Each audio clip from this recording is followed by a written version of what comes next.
Ahanmamagtada mayam pumnambu khurumjari Diamond Donor side na aikoina awana gi lejariba group mi chamapan kharen balising maya yogadore hariba sige tongan tongan ba mamang su video mainu chakre aduga ngasigi video sisu yamna nuksiba video mani yamna ten ba yamna nuksiba haijaba tare aduga khoigi awana gi khoina mateng pangbagi sathajariba se hauze khoi yam lan gi do ina sathajaraga yam lai aduga khoi marak chisu ima Loidang yurin bam dagini masi irom Loidang haira khangnei adu ima se khoi cycle tongaga khoi samando khomba chatpa aduga mayai lambi gi som side ta haitare yurin bam dagi mayai lambi romda chatune phawr chatoine kilometer yami mana sange dorum ima se mathanda leiba haida mai kanamong lejadre hoi mai sagai na tai lejaraga su magi macha mapuroi ba adu asum basi lejade haitare ima se magi video matem su sage hantaki nong ta gi baduda ima gi yumsi yengona tin se loina bada horaga thagalakpani aina group ta su haije koi member sing marakta koi awana tari sing je member sing si marakta awana kyam yawgen mi kunthra ga mari yum si pongo horaga jarap saraga thagalakpani adui marakta koi no maithem chandrajini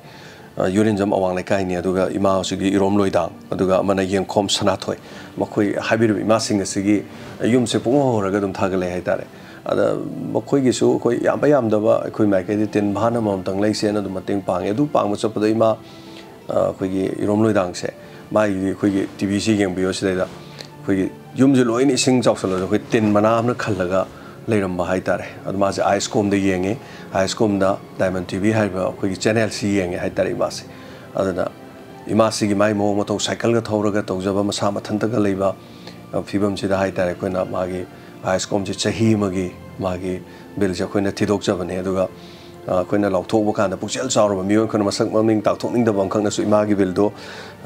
koi na tawbirano ai oina tawjarage na haire aduga ima si gi pithokre yam nuai jabadi adu ima na pi gram matung da video ji ma na mu thabire adu video se em to chage na se icecom gi channel je yeng jaru bagi khomdom da lai bai cha James na ai gi da makta oina chahi magi aina hana du darshan dang yeng jaraga lairambado channel gi chahi magi paisa chaji thidok pire chaji na tawimani chaji na aingonda tawro ji karina aina magi da makta khana tawgada ge khangge ai di kana du lai jade dana ai di yeng janingi aina senthol angthol lai trabanina ai yeng bangamde free de yengam habadu de chaji na samaina copy de adu so masini aduga akhoi gi Diamond Donors ki lejariba ima ibel sing se chahi yama ba sisina sura nomaga se lupa cham thankalak podna khoina awana gi aduga adu khaktana tana khoi member sing na smaina khudong charaktra matam dai khoina sathajabani tonga ba video sing lehoriba sing mathang ucharake aduga ima sing asina kari haiba tare magi imung manung ate gi loina mak lejaraga su ima khoi gi irom Loidang sima mathantani ma lerise adu ima sing video si khoina uchabane hariba lengi awaba takraba sing mathang akhoi group ta dum thagat charake me apromo khurumjari yama se akhoi mama Loidang gi yong tu tv sidane jeng je yam be pungning yoron ka ga dubu nong ta dane yong tv je chulan bidi yade haina si khanjalaga lai ne se pura khanjalaga yam shi mama gi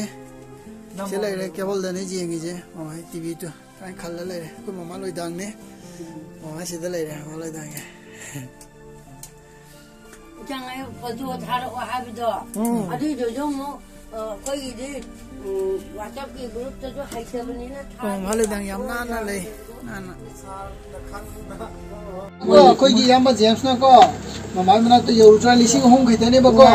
yam de oi mi yam ye lokpani na kai no har ka da si thauna ne imoi na Diamond jaw ro ina tra sam lam ne lai je yam ban thabi re je maina kanu ba ham ba gi wari ni alo tawi jar jo alo mo kalo to ana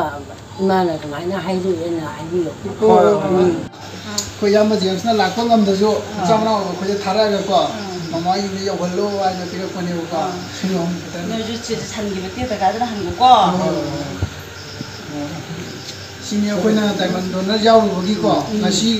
koi kem thongna na te ngasi di ima cha do na pullaga awam tari ha la ije sini ara da ko ke ke le ko ima thaga chari ima kem warunu ima gi icecom gi do इमा की ice कोम की तो हेक्ता सही में हेक्ता bill थीना दना बोलो चिदो खर लोरे नहीं सो इमा की तो कोई तौरा लोरे से चली कोई माँ नमुगाई जरे नुगाई ने लेमिने सीमा अदुगा आइस कोम की कोई की इचे नाउ दो अदुगी आइस कोम तब नुपा दो नोमा माई फोन नंबर दो इंगों दा थारो अमता ये वारी सारगे अदुगा इमा की तो खर कोम ने येंग ना वो को कई येंग से भी माँ को पुन्ना थागा चली माँ थैंक यू इमा मथन तलेबे इमा कनाम तलेजदब इमा है तारे युम मदा आइस कोम की टीवी मचा मको लगे कोई चैनल से तुम येंगा लेबा केवल के यारक तब कानदी मास मथवाई चाक सब मादी फोन दी येंग मनती यूरेम बदगी नुक्सीद्र सिनेमा कोई हानदी फ्री टू ईयर दी येंग मने अदुंगा सीदी फ्री टू ईयर न तब आइस कोम दी येंग के बदगी कोई चैनल प्रोग्राम संगाव डायमंड डोनर्स की मेंबर मसुरिबा सम योन बचलगा कोन अमनबा खुल्लगा चलगा साइकिल थौरग मागी हिंगनबगीदमक चेंग साक वाले सही हुमुद्रा मा सुरब नुपी अमा खंगना स्ट्रगल तौरी अद युमद सही निफु मंगा तरो यांखै बौ सुरब मौना सिंग कोक चाउ बिकारगा फम्मगा जखै चानिङै थनिङै लेथेन करिगी वादोइनो सही हुमुद्रा मा सुब इमा सिगी थौना से अखोई तमजनिङै ओइ हाइतारे मसिनी अद इमा दुगी आइस कोम येंगबगी हाइतारे बिल लोखल चिदो बिगलोरे निक्सिंग मैम इमा अमुबी कौब कनाम तलेजदब मस्किशु अखोना माकी टीवी में पीरकांदा मागी बिल अखोना चही मगी पुरा थिदोखरे अदुमाय तौदना सो मथंग कॉलम लखो चगे हेलो जा अखोगी इमा की थौना दो हानिङै लेतना थागत चरी मरमदी कैनो हरगा अखोगी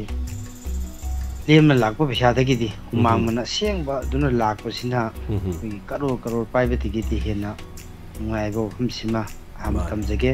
दुगा इमागी इनी साइकल थौर चप्पबो यु अदगी कई लंबीदा चप्पबो यु कुदुंग थिबा थोक्तनबा इसोर फमदजो थंगजरी